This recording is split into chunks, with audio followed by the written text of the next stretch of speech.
guys, welcome. This is a general reading for the collective of Gemini, Sun, Moon, Rising, Venus. How are you, Gemini?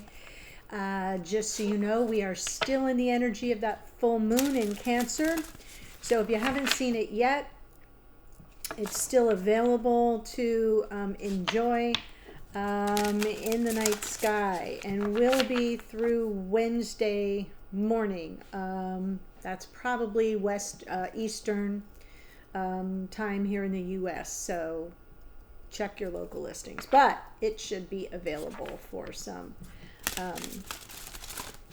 prime viewing. Yes, I missed it last night, so I'm going to watch it again tonight. Let me go ahead and pull for you from Divine Abundance Oracle. We did, your last reading was a twin flame soulmate check-in. Very interesting results from that. So let's do another spread for you today. You can hear, oh, right action. Aparigraha literally means let everything that wants to go, go. That's what we do during a full moon. And everything that wants to come, come. I love that for you. Gemini, let aparigraha. I'll spell it A-P-A-R. You can write this down. I'll give you a second. Grab a pen. A-P-A-R-I-G-R-A-H-A.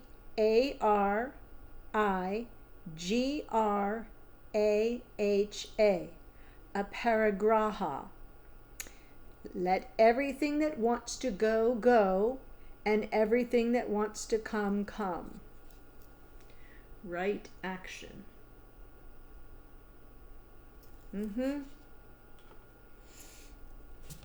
Right? So, when we're thinking of a full moon, we start with the right action of gratitude. We're just in the energy of gratitude. And then we're also following that with release. Whatever wants to go, go. We are working through manifestation and lunar cycles, and when we reach the full moon, it's like it is completion, but it's more than that. It's what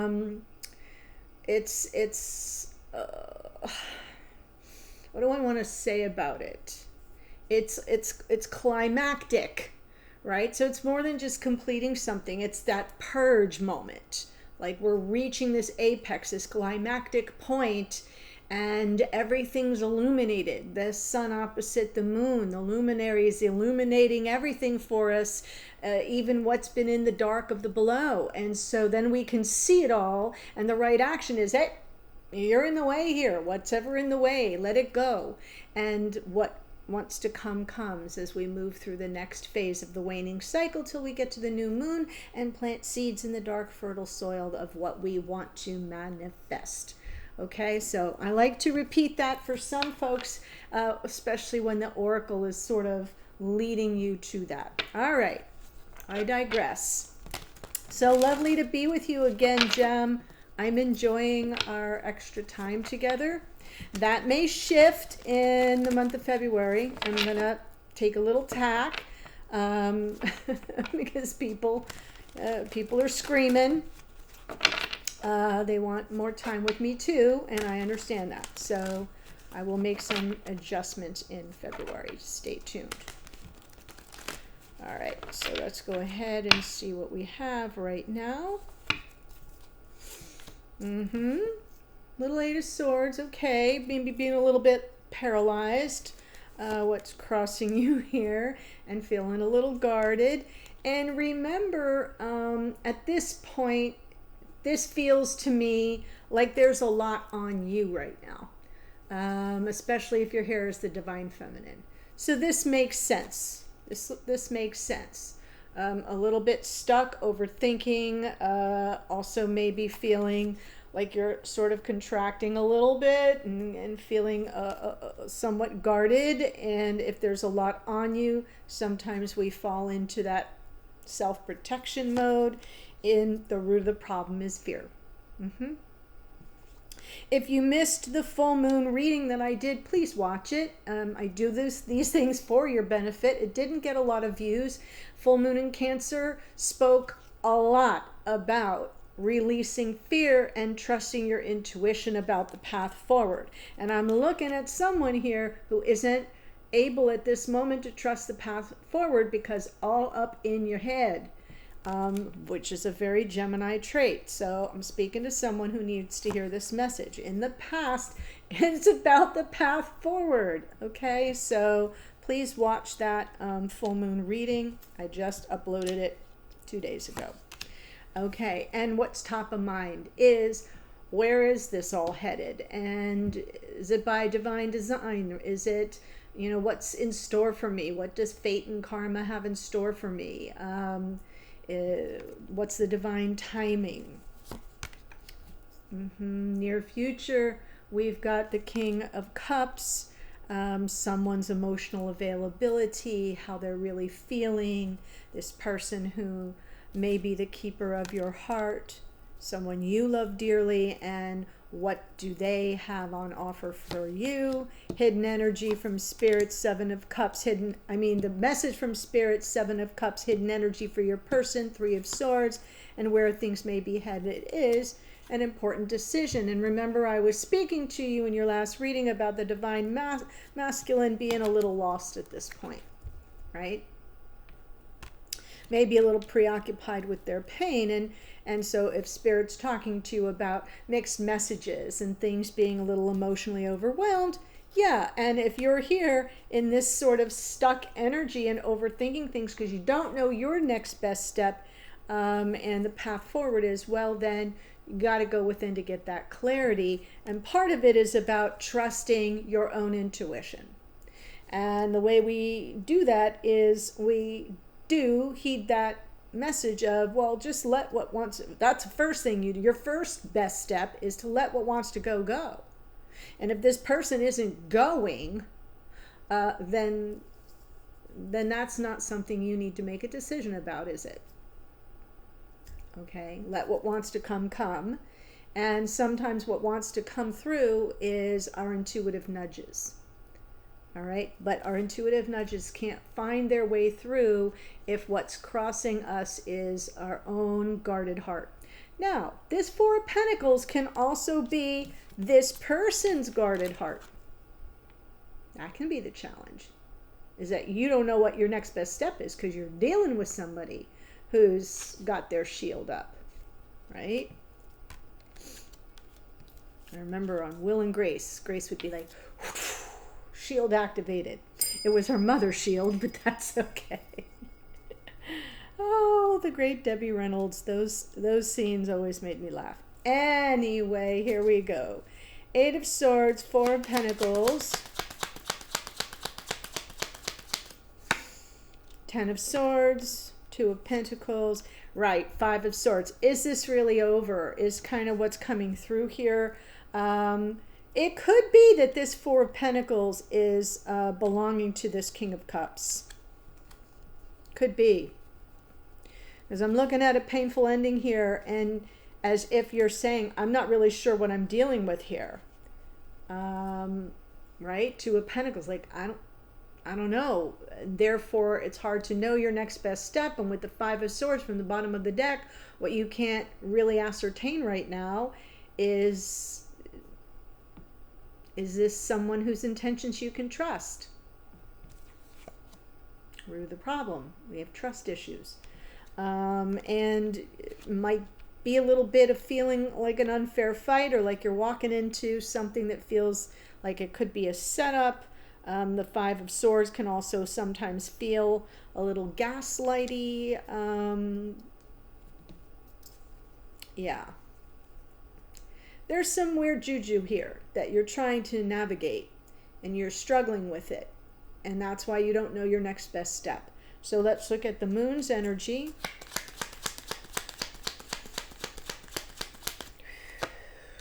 Ace of Pentacles, Page of Pentacles, Knight of Wands.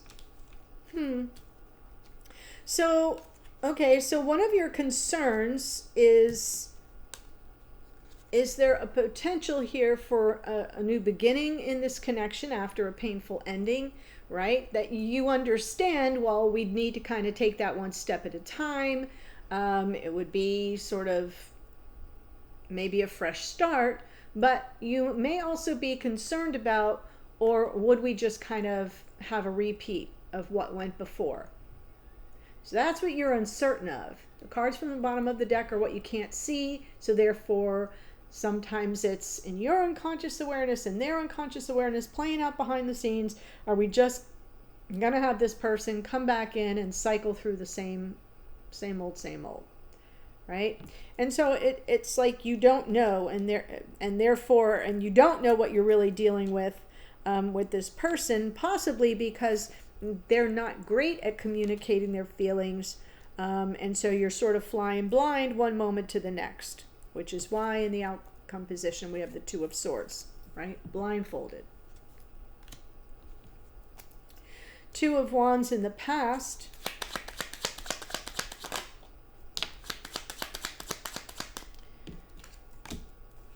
Hierophant, Lovers, Three of Wands. Wow. Okay, so the Two of Wands is, that age-old question. What do you really want in a world of possibilities? And what path's going to get you there? Well, what you seem to have wanted was some form of, like, the two of you choosing something more traditional, like something conventional, a committed relationship that is more goes by conventional norms. And so that's what you were calling in and manifesting at the time. But of course, with the Lover's card, it's a card of choice and free will. It is a sacred bond. It is a card that feels more like it isn't about push or pull. It's what we both want. It's what we both buy into. What I'm choosing is choosing me. It's the path we're both walking. So this was in the past. It could be this is, by the way, a card of Gemini. It could have been very recent. It could have been a long time ago. It could have been just your perception. But we have the Two Wands cards, the 2 and the 3, and that's desire. It's something we're actively participating in. And so then something kind of comes off the rails a bit here. And so right now, it's almost like what's top of mind is what's the destiny here?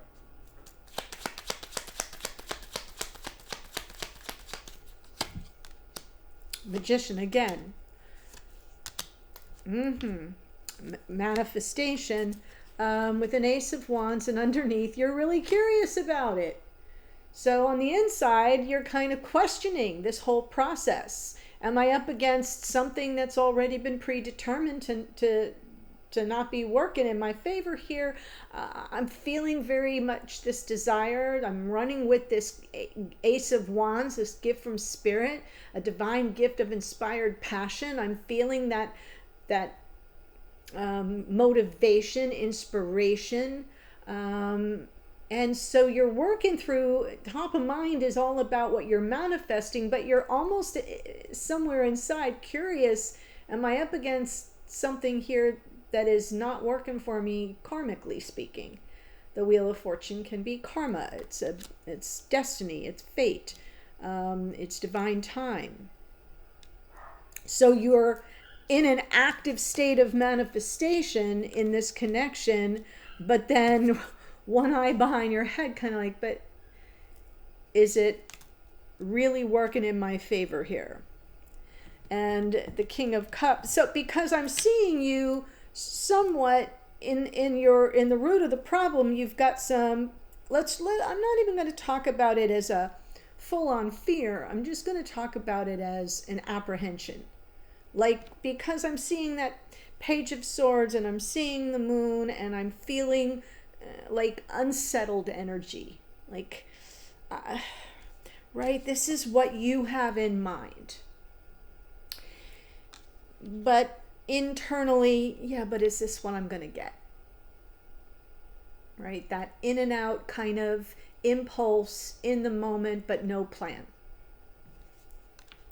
Because this is where we're coming from in your initial manifestation, is something more committed and divine, a little bit of a, wow, this is the calling of our sacred bond. It's a path we're walking together by choice of our own free will. And now things feel like there's been some pain, there's been something unsettled here, you're feeling stuck. This person seems more, I'm seeing that Four of Pentacles is more theirs than yours, although it could be a little shared. You could be mirroring that to each other for sure. Let's see the King of Cups.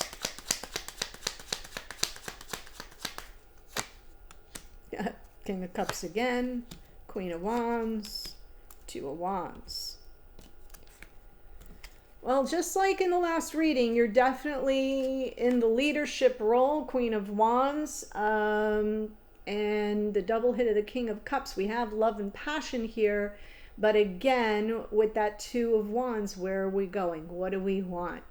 What path is likely to get us there? And what do we need to set in motion so that it arrives? And the arrival card is the Three of Wands, right? Ship's coming in. And it just feels to me like, since we have double the energy of the King of Cups, like that, like doubling down is sort of the emotional availability of this person is where the focus needs to be. So let's see the message to you from Spirit, Seven of Cups. There's the Moon, and let's do them all here. Three of Swords, Two of Swords, there's the Temperance, there's the Sun. So in just clarifying all of this together, the message that's coming through is you kind of gonna have to go with the flow. I love that we have the Moon and the Sun. Let's go there first, right? What you can't see, and then these are the luminaries. And I just got done talking about them as I opened the reading. So this is what's vying for all the light.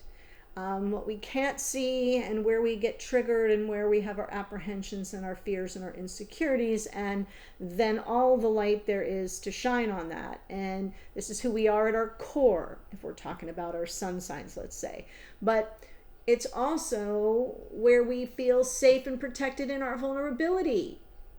That's what the Sun in Tarot is about. That's where we get the success, the bliss, the nirvana, the comfort, is when we feel safe and protected in our vulnerability. And so there's vulnerability here. There's mixed messages here. There's emotional overwhelm here. There's confusion. There's pain. And so with the Two of Swords, yeah, you're kind of flying blind here. So you have to go inward for the answers, for the clarity, for the meaning and the purpose of this decision that you may have to make, because you're reaching a crossroads now. And the message is that it's sort of about things, like think of a timeline. I gave this message to someone else, and it could have even been you in just a recent reading. But to me, temperance is this spiritual wisdom, to know that in time all energies come into flow and balance. So you don't need to kind of shadow box yourself. It's about self-control and restraint, sure, but it's also about that flow state. And I was saying in this reading that I was doing that, you know, when I am in trouble or when I'm dealing with something very challenging, I kind of pull myself back to calm my panic. Well, like when I'm right here, okay, I pull myself back and I consider my whole life as a timeline. And that this right here is like a blip. It's a hatch mark on the whole timeline of my life. Because I didn't have this in the blip before, and I'm not going to have this in the blip after, that little blip on the timeline mark, right? Like when you studied history and you looked at timelines and you're kind of like, oh my God, we're not even registering on this timeline. That's how like small we are, right? Like that's what I do to kind of bring my anxiety down and to get myself in a flow state and to understand that's what the angel's doing. One foot on the ground, right? For the anchoring and the groundedness and the self-care and the everything's going to be okay, and one foot in the water to kind of stay in the emotions and the feels, and then keeping the chalices going. Yep, I'm in the flow state. I understand. I'm just going with the flow of all that's happening, and it's all going to come into balance and reach a stasis point. Some people call that ride the wave, right? Others say go with the flow. And I feel that that's the message, because we're always between these two luminaries, our emotions and our conscious awareness, our unconscious awareness. We're always operating between the two. And so if things are a little confused right now and all over the map, and you're not able to read this person's emotions at this point or their messages at this point, welcome to what the rest of us go through, right? It's kind of the way it works. And understand that in time, all the energies will come into flow and balance. So this Two of Swords is like, this is that moment of truth where the decision is more about how you liberate yourself from this prison of your own making, because you don't belong there. That Eight of Swords doesn't belong to you. You're overthinking it. It's about dropping into your heart chakra, letting yourself feel the feels, and understanding that in time, everything will sort itself out. Okay? So that's the message I have for you from this part of the spread. In the extended, I'm going to be looking at it through the eyes of this King of Cups, especially now that he's doubled down. Right? What's their present energy? How are they sizing up this connection? How are they seeing you, thinking about you, feeling about you at this time? And what are their intentions? So that you can kind of take a sneak peek from their point of view, and maybe something will lift off those cards and help you because of, this sort of moment you find yourself in, and help you find your path to this point of spiritual wisdom to know that it's all going to be all right. Okay? So if you enjoyed this reading so far and you haven't yet done so, please do subscribe. That's my request. That's how I build the channel. I'm getting close to 65,000 subscribers, so help me get there. That would be so wonderful, and thank you in advance for all your support. And yeah, I do offer private readings too. I always forget to mention that. The link's below. You have to scroll a little bit to get there. For the extended, the links are pretty close to the top. Option number 1 is always going to be a monthly renewal, meaning every month that it's automatically renewed. And that's because you get more than just this one extended. So when you click on that, please read what you do get so you're aware of that. Option number 2 is just this extended. I like to let people know that. So here's the astrology that showed up. The moon is associated with the sign of Pisces. We have the Page of Pentacles, Taurus, Virgo, Capricorn. The Knight of Wands is Sagittarius. The Hierophant is Taurus. Here we go. The Lovers is Gemini. The Wheel of Fortune is Sagittarius because it's Jupiter, which rules Sagittarius. Magician is Mercury, which rules Virgo and Gemini. We have Gemini, Libra, and Aquarius in the Page of Swords. Double hit of King of Cups, Scorpio here. Queen of Wands is Aries. The Moon again, Pisces. Temperance is Sagittarius. The Sun is the Sun, but rules the sign of Leo. And your powerful oracle, Right Action. Aparigraha literally means let everything that wants to go, go, and everything that wants to come, come. Stay in that flow state, right? There you are. All right, I'm headed to the extended. I'll see you there in a second. Bye for now.